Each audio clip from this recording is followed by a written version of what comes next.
Hello दोस्तों। मेरा नाम योगेश है और आज हम बात करने वाले हैं कि एक कोर सेक्टर कंपनी, एक जो मैन्युफैक्चरिंग सेक्टर कंपनी है, उसमें कौन कौन से मेन डिपार्टमेंट होते हैं जो डेली बेसिस पे एक्टिव होते हैं और साथ में इनका प्रोसेस क्या होता है, ये क्या काम करते हैं और एक जो वर्क की जो फ्लोबिलिटी होती है उसको जानेंगे। तो सबसे पहले बात करते हैं कि किसी भी कंपनी में एक बिजनेस मॉडल कैसे होता है, कैसे कौन कौन से डिपार्टमेंट होते हैं। हाँ, तो इसी को लेके बात करेंगे। एक फ्रेशर्स को पता नहीं होता कि जब वो ज्वाइन करता है कंपनी तो उसको लगता है कि बस एक मैन्युफैक्चरिंग डिपार्टमेंट होता है, क्वालिटी डिपार्टमेंट होता है और इसके अलावा उसको कुछ ज़्यादा कुछ पता नहीं होता। मार्केटिंग वगैरह जस्ट एक बेसिक है जो एक कॉमन डिपार्टमेंट है। लेकिन इसके अलावा भी बहुत सारे डिपार्टमेंट होते हैं जिसमें अलग अलग क्वालिफिकेशन के एम्प्लॉय इंगेज होते हैं वर्क को, एक पर्टिकुलर टास्क को कंप्लीट करने के लिए। तो आज हम ऐसे बहुत सारे डिपार्टमेंट के बारे में डिस्कस करेंगे। तो सबसे पहले जैसे जैसे प्रोसेस होता है, जैसे जैसे ऑपरेशन एग्जीक्यूट होता है, उसी अकॉर्डिंग में हम स्टेप बाय स्टेप आगे बढ़ेंगे। तो सबसे पहले है कि कोई भी कंपनी का एक मॉडल होता है, एक बिजनेस मॉडल होता है जो कि एक उनका प्रोडक्ट होता है। तो बहुत सारी कंपनी का कोई प्रोडक्ट डिफाइन करती है या फिर उनका सर्विसेज होता है। कुछ कंपनी है जो दोनों देती है, प्रोडक्ट भी देती है एंड सर्विसेज भी। तो सबसे पहले किसी भी कंपनी को अपना प्रॉफिट मेकिंग बनाने के लिए उससे काम चाहिए होता है, और काम करेगी कैसे। तो उसके लिए उसके पास एक well defined, well qualified engineers होती है।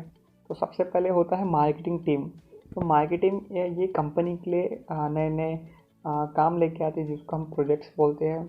और इसको कंप्लीट करने के बाद उसे एक जो भी जिस ऑर्गेनाइजेशन को कंप्लीट करके दे रही है उसकी तरफ से उसे कुछ बदले में उसे कुछ अमाउंट मिल जाता है।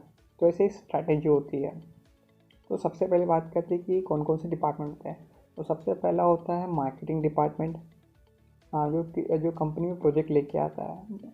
तो इसमें इसी में मार्केटिंग एक और डिपार्टमेंट है, इसी में प्रपोजल्स भी आते हैं, प्रपोजल्स और सेल्स डिपार्टमेंट।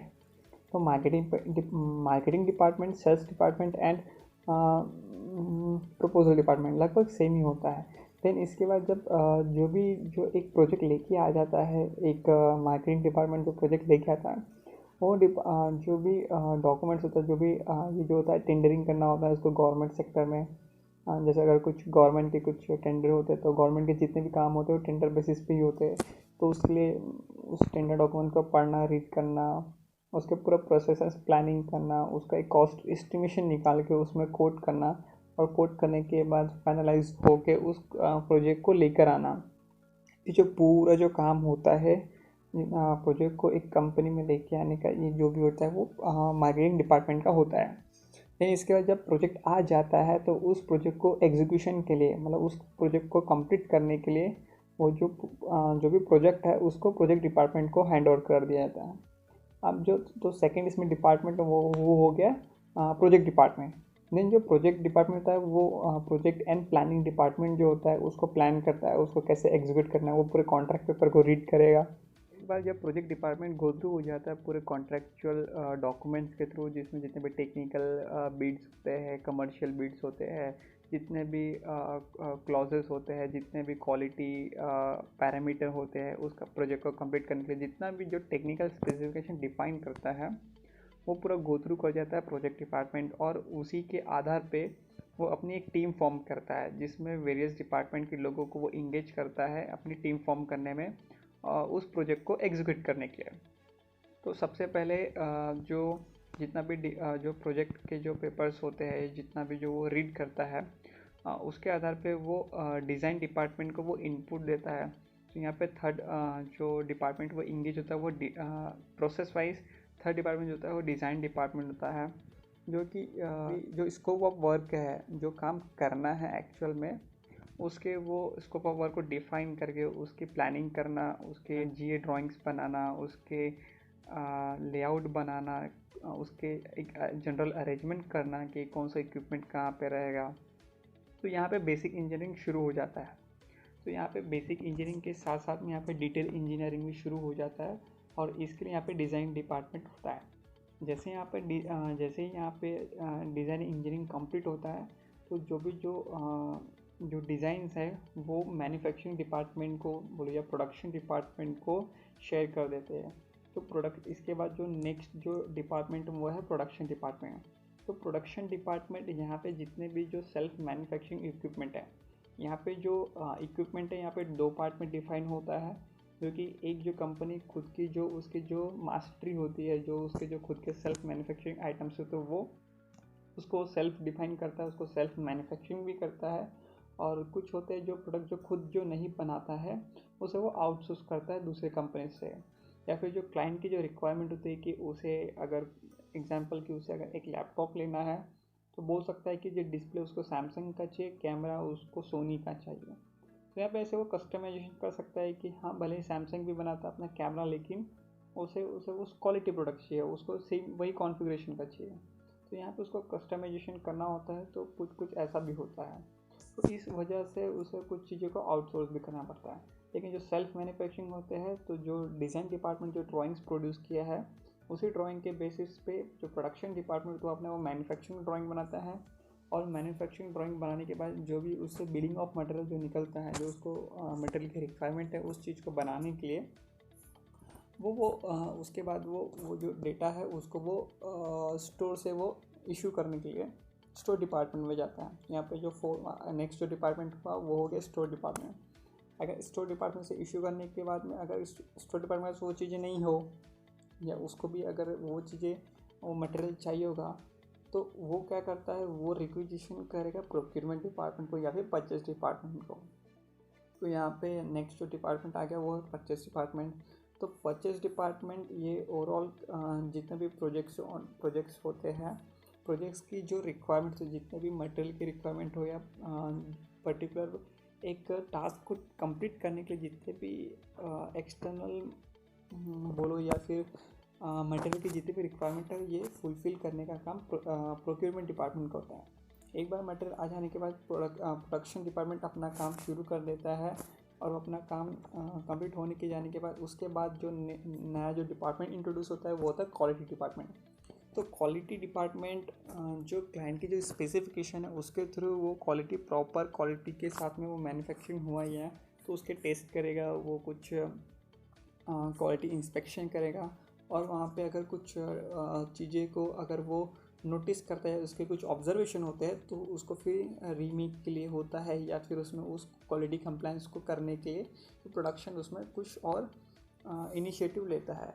देन एक बार जब प्रोडक्शन से कंप्लीट हो जाता है, एक प्रोडक्ट रेडी हो जाता है, देन उसका क्वालिटी उसको चेक कर लेता है। जो क्वालिटी एक बार क्वालिटी के बाद कम्प्लीटली उसका ऑब्जर्वेशन होने के बाद कंप्लायंस करने के बाद जब हो जाता है, उसके बाद वो प्रोडक्ट चले जाता है डिस्पैच के लिए। तो यहाँ पे नया जो ये आ गया है नया डिपार्टमेंट, वो है डिस्पैच डिपार्टमेंट। तो डिस्पैच डिपार्टमेंट उसकी पैकेजिंग करेगा। सॉरी, यहाँ पे एक्चुअली दो डिपार्टमेंट होने चाहिए, पैकेजिंग एंड डिस्पैच। तो यहाँ पे पैकेजिंग डिपार्टमेंट आ जाएगा, तो पैकेजिंग डिपार्टमेंट उसको प्रॉपर उसको जो जैसे क्लाइंट की रिक्वायरमेंट है उसको, क्योंकि इसमें बहुत बड़े बड़े हेवी इक्विपमेंट्स होते हैं, उसको डैमेजिंग होने पे बहुत सारे लॉसेस हो सकते हैं।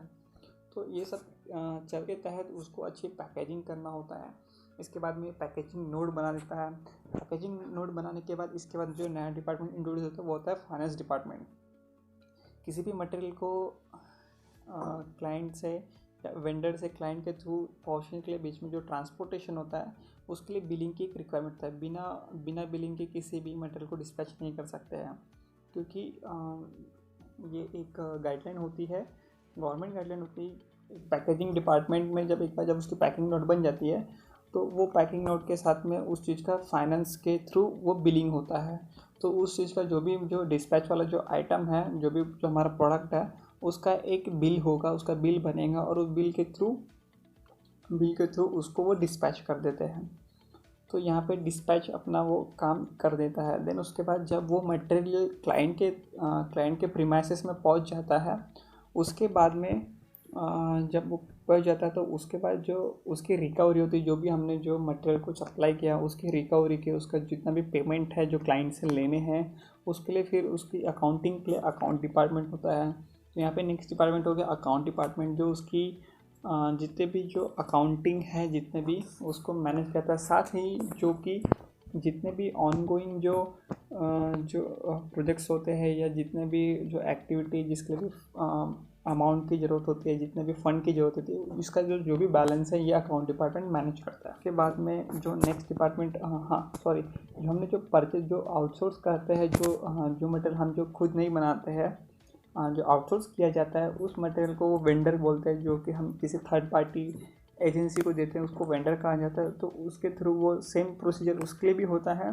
उसे भी क्वालिटी चेक हो जाएगा, उसके बाद में उसका भी डिस्पैच हो, तो वो डायरेक्टली उसको जिस क्लाइंट के थ्रू मतलब उसको बनने के बाद में डायरेक्ट उसको क्लाइंट के प्रीमाइसेस तक के पहुंचा दिया जाता है। अब बात करें इसके बाद में, अब जो कुछ डिपार्टमेंट, ये तो यहाँ तक क्या होगा, ये कॉमन डिपार्टमेंट। अब इसके बाद में कुछ आता है R&D डिपार्टमेंट, मतलब रिसर्च एंड डेवलपमेंट डिपार्टमेंट। तो जो रिसर्च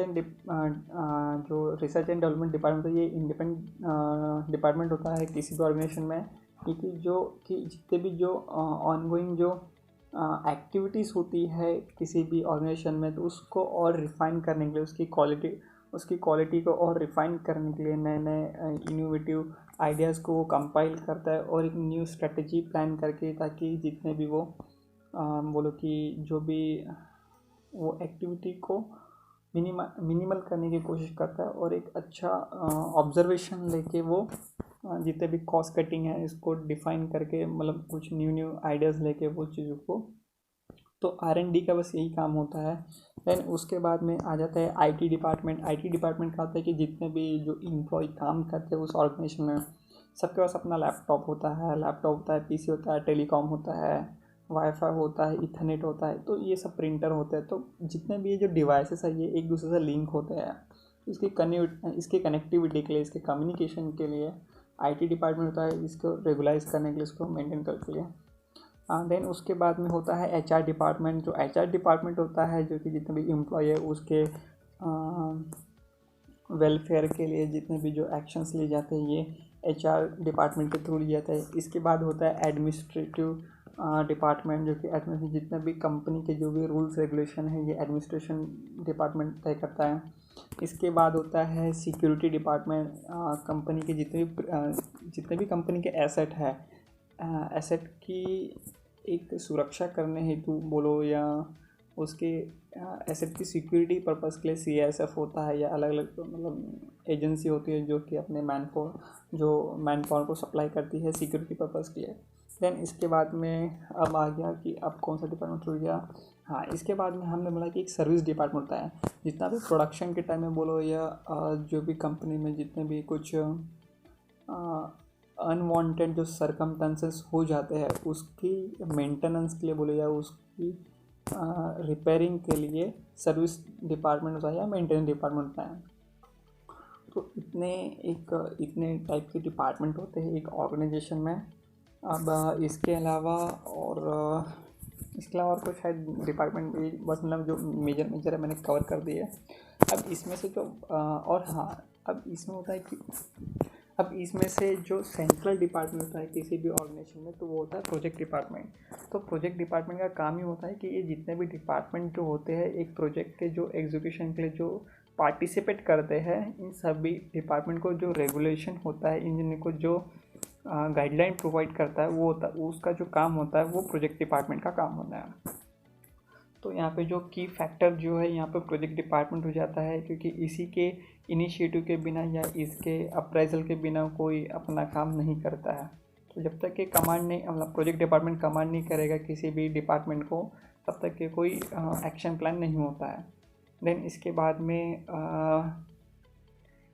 जो सबसे ज़्यादा जो एक्सपोजर जो मिलता है, जो जनरल जो ज़्यादा दो एक्सपोजर जो होते हैं वो जनरली मार्केटिंग टीम को मिलता है या मार्केट डिपार्टमेंट को बोलो, क्योंकि वो नए नए क्लाइंट से मिलते हैं, बहुत सारे लोगों से उनका कांटेक्ट होता है, मीटिंग्स होते हैं, इसके वजह से उनको काफ़ी मीटिंग टूर करने होते हैं। एंड सेकेंडली उसके बाद होता है जो ज़्यादा एक्सपोजर जो मिलता है वो प्रोजेक्ट डिपार्टमेंट को होता है, क्योंकि उनको भी एग्जीक्यूशन के लिए बहुत सारी टीम से मीटिंग करना होता है, प्रोजेक्ट साइट पे जाना होता है, तो ये सब चीज़ के लिए होता है। तो जनरली ऐसा कोई बेस्ट डिपार्टमेंट होता नहीं, सब कोई अपने इंटरेस्ट के अकॉर्डिंग चूज़ कर सकता है, और ऐसा कुछ होता नहीं कि ये बेस्ट डिपार्टमेंट है वो बेस्ट डिपार्टमेंट है। देखा जाए तो जिसको कोई इंटरेस्ट ना हो उसके लिए तो कोई भी डिपार्टमेंट मिल जाए उसके लिए बहुत हेवी हो जाएगा। इसलिए अच्छा है कि अपना इंटरेस्ट चुनिए और उसके बेसिस पे अपने जो डिपार्टमेंट है उसको चूज़ करिए। ये तो हमने मेजर मेन डिपार्टमेंट को ही काउंट किया है। ऐसे वेरियस और भी सब डिपार्टमेंट होते हैं, हमने सिर्फ कोर डिपार्टमेंट को ही सिलेक्ट किया था काउंटिंग में। इसके अलावा भी बहुत सारे सब डिपार्टमेंट भी होते हैं। और अगर कोई कंपनी अगर ईपीसी होती है, मतलब कि इंजीनियरिंग प्रोक्यूरमेंट एंड कंस्ट्रक्शन, जो कंपनी का एक वर्क बैकग्राउंड होता है, इस कंपनी में ऐसे और भी डिपार्टमेंट फिर इंक्लूड हो जाते हैं, जिसमें कि electrical department, civil department, structural department, C&I mean control instrumentation department and और ऐसे 2-3 डिपार्टमेंट और इंक्लूडेड हो जाते हैं, जो भी वर्क ऑफ एरिया वो कंपनी का होता है। तो आशा करता हूँ कि ये वीडियो थोड़ी आपको इन्फॉर्मेटिव लगी हो, और फिर मिलेंगे नेक्स्ट वीडियो में। अब तक के लिए बस इतना ही।